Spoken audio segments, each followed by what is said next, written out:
Class 8 first টেস্টের 2024 suggestion বিজ্ঞান বিষয়ের। ঠিক আছে, তোমাদের টোটাল নাম্বার থাকবে 15। ঠিক আছে, তার মধ্যে তোমাদের চ্যাপ্টার থাকবে 3টা। একটা প্রথম চ্যাপ্টার হচ্ছে বল ও চাপ, দ্বিতীয় চ্যাপ্টার হচ্ছে মৌল যৌগ রাসায়নিক বিক্রিয়া, তৃতীয় চ্যাপ্টার হচ্ছে জীবদেহের গঠন। তাহলে এমসিকিউ টাইপ কোয়েশ্চেন 1 নাম্বার থাকবে প্রতিটা চ্যাপ্টার থেকে 2টো করে, টোটাল 6। আর 1 নাম্বারের ভিএসএ টাইপ কোয়েশ্চেন থাকবে 1টি করে 3টে চ্যাপ্টারে, টোটাল হচ্ছে 3। আর 2 নাম্বারের এসএ টাইপের কোয়েশ্চেন থাকবে 1টা করে 3টে চ্যাপ্টারে, টোটাল 6। মোট হচ্ছে 15 নাম্বার। ঠিক আছে, তাহলে প্রথম চ্যাপ্টার হচ্ছে বল ও চাপ থেকে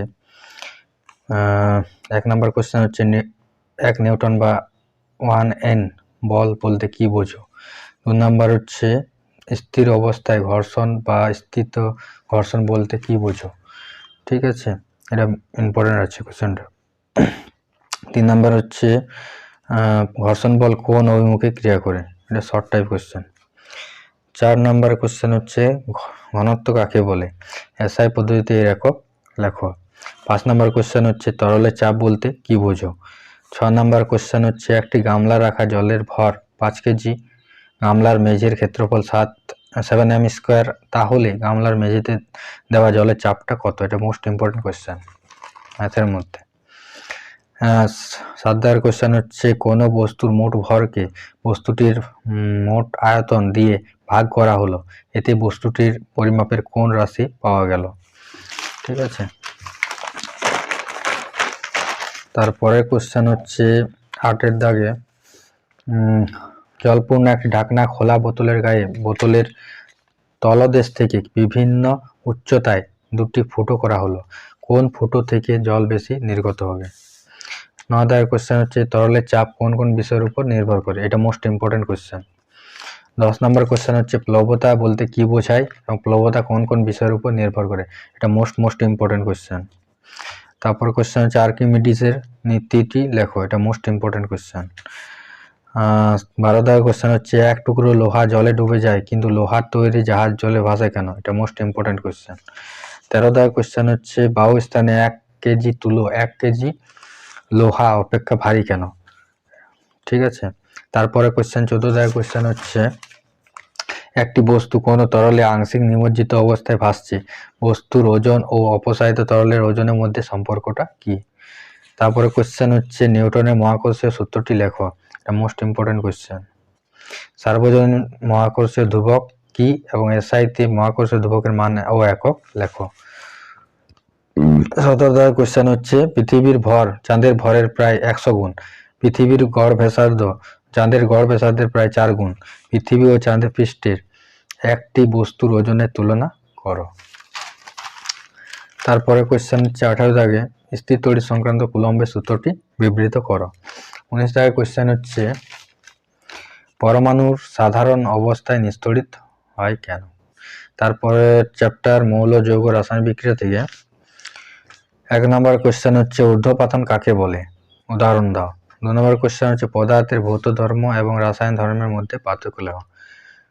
ঠিক আছে, ভিডিওটা পজ করে কোয়েশ্চেনগুলো লিখে নিতে পারো। ঠিক আছে, 3 নম্বর কোয়েশ্চেন হচ্ছে বিক্রিয়ার অঙ্কগুলি সব প্র্যাকটিস করতে হবে, মানে যে বিক্রিয়া থাকবে ওই অঙ্কগুলো মানে সবগুলোই প্র্যাকটিস করতে হবে, কোনটা দেই কোনো ঠিক নেই। ঠিক আছে,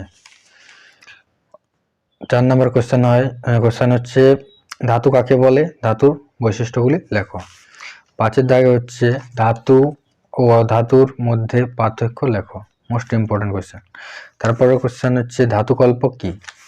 7 দাগে কোয়েশ্চেন হচ্ছে গ্রাফাইট তাপ ও তড়িতে সুপরিবাহী হলেও এটি ধাতু নয় কেন।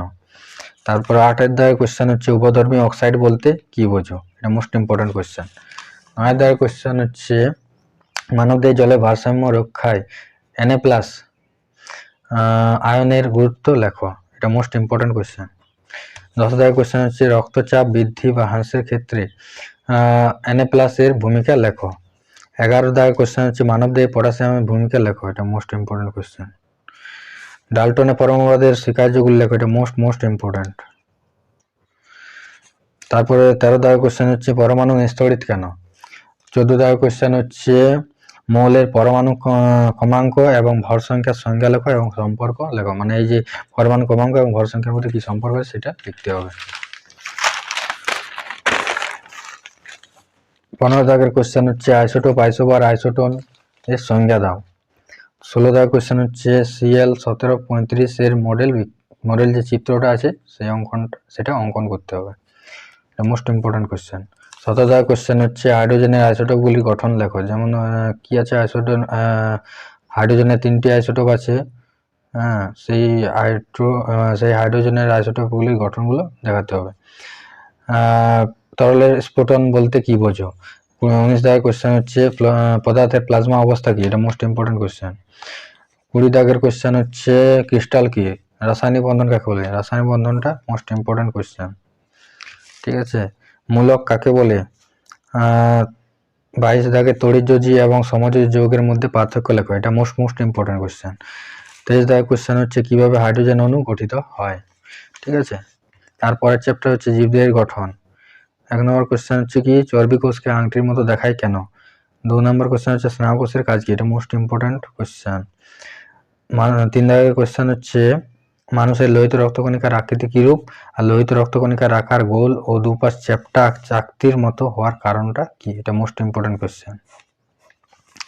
তারপরে কোশ্চেন হচ্ছে ভাজক কলা এবং স্থায়ী কলার মধ্যে পার্থক্য লেখো, এটা মোস্ট ইম্পর্টেন্ট। তারপরে 5 দাগে হচ্ছে স্থায়ী কলার কাজগুলি লেখো। 6 দাগে কোশ্চেন হচ্ছে স্নায়ু কলার কাজগুলি লেখো। 7 দাগে কোশ্চেন হচ্ছে নিউক্লিয়াসের গঠন ও কাজ লেখো, এটা মোস্ট ইম্পর্টেন্ট কোশ্চেন। তারপরে কোশ্চেন হচ্ছে 8 দাগে নিউক্লিয়াসকে কোষের মস্তিষ্ক বলে কেন। 9 দাগে কোশ্চেন হচ্ছে জিন কি। 10 দাগে কোশ্চেন হচ্ছে প্রোক্যারিওটিক ও ইউক্যারিওটিক কোষের পার্থক্য লেখো, এটা মোস্ট ইম্পর্টেন্ট কোশ্চেন। 11 দাগে কোশ্চেন হচ্ছে ক্রোমাটিন, জালিকা, ক্রোমোজোম এবং জিনের সঙ্গে ডিএনএ সম্পর্ক কি, এটা মোস্ট ইম্পর্টেন্ট কোশ্চেন। 12 দাগে কোশ্চেন হচ্ছে গোলজি বস্তুর কাজ লেখো। 13 দাগে কোশ্চেন হচ্ছে লাইসোজোমকে আত্মঘাতী থলি বলে কেন। 14 দাগে কোশ্চেন হচ্ছে এন্ডোপ্লাজমীয় জালিকা এবং গোলজি বস্তুর মধ্যে পার্থক্য লেখো। 15 দাগে কোশ্চেন হচ্ছে কোষ প্রাচীর এবং কোষ পর্দার মধ্যে পার্থক্য লেখো। আর 16 দাগে কোশ্চেন হচ্ছে প্লাজমোডেসমাটা কি, এটা মোস্ট ইম্পর্টেন্ট কোশ্চেন। 17 দাগে কোশ্চেন হচ্ছে প্লাস্টিড কি এবং এর কাজ কি, এটা মোস্ট ইম্পর্টেন্ট কাজ। এর মধ্যে একটা বলে দিল যে প্লাস্টিডের মনে করো একটা ভাগ বললো যে ওটার কাজ লেখো বা ওটা কি কাকে বলে।